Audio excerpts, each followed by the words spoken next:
আমার কাছ থেকে আমি এই মশলা কিনেছি, পাকা ক্যাশ মেমো দেয়নি। দেয়নি বলতে উনি আমার পেড হলে দিয়ে দেবেন। হ্যাঁ, সেটাই লেখেন যে ওই দেয় কখন, টাকা পরিশোধের পর। হ্যাঁ, সেটা লেখেন, লিখে দেন। ঈদুল আজহার 1 মাস আগেই দাম বাড়িয়ে দিয়েছেন, দেওয়ার পর এখন কমানো শুরু করছেন। আমাদের ইম্পোর্টাররা যা রেট দেয় সে রেট আমরা সেল করি। আচ্ছা, 5,000 বিক্রি করছেন সর্বোচ্চ এলাচি, 5,050। এটা ঈদের আগে 5,500 টাকা সেল। ঈদের আগে দাম বেশি ছিল 5,500। আপনি কিনেছেন কত করে? এটা আমি কিনছি 5,000 টাকা।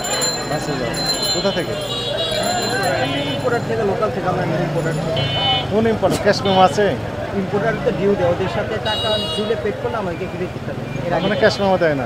ওরা দেয়, মানে পেড করলে আপনি তো পেড করেননি, টাকা দেননি। টাকা পেড করে এই জন্য বিক্রি কমপ্লিট করব, তারপরে দাম মূল্য তালিকা দিবে যে কত টাকা করে কেজি বিক্রি হয়েছে। এটা তো নিয়ম না তো। মশলা বিক্রি করার পর তারপরে আপনি কি রেটে কিনেছেন সেই ক্যাশ মেমো আপনি পান। ডিউ নেই। আচ্ছা, ক্যাশ মেমোতে লেখা থাকবে বকেয়া, যখন পরিশোধ করবেন তখন পরিশোধ পেড। উনি ওটা নিয়ে আসলে আমাকে পেড করে দিলে ওনার দিতে হবে। বাকিতে হতে পারে, কিস্তিতে হতে পারে, নগদে হতে পারে।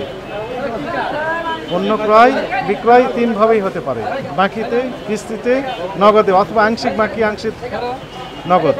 মোটামুটি আমরা 1.5 মাসে পেড যেইভাবে দেন না কোনো, পাকা ক্যাশ মেমোতে লেখা থাকবে। দেবে, ঈদের পরে দেবে। এখন ওনাদের সাথে তো আমরা কথা বলতে পারি। কোন দোকান, কোন প্রতিষ্ঠান? এখানে সাহেবাতে আমাদের সমিতির সভাপতি। আপনি ওনার কাছ থেকে নিয়েছেন? ওনার থেকে আমরা প্রায় আপনি পাকা ক্যাশ মেমো বের করেন, লিখে দেন যে ওনার কাছ থেকে আমি এই মশলা কিনেছি, পাকা ক্যাশ মেমো দেয়নি।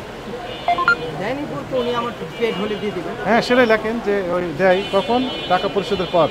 পরিশোধের পর আমাকে হ্যাঁ, সেটা লেখেন, লিখে দেন। লিখে দেন।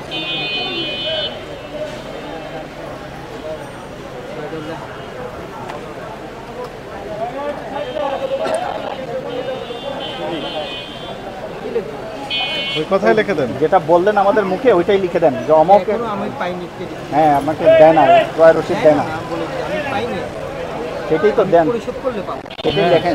টাকা পরিশোধ না করলে আমাকে দিচ্ছে না বা দিবে না। দেখবেন এখন চাইলে আমি আনতে পারবো না, কপি একটা। আপনার লেখেন, লিখে দেন, আমরা এটা দেখবো। বলেন। নাম দেবেন।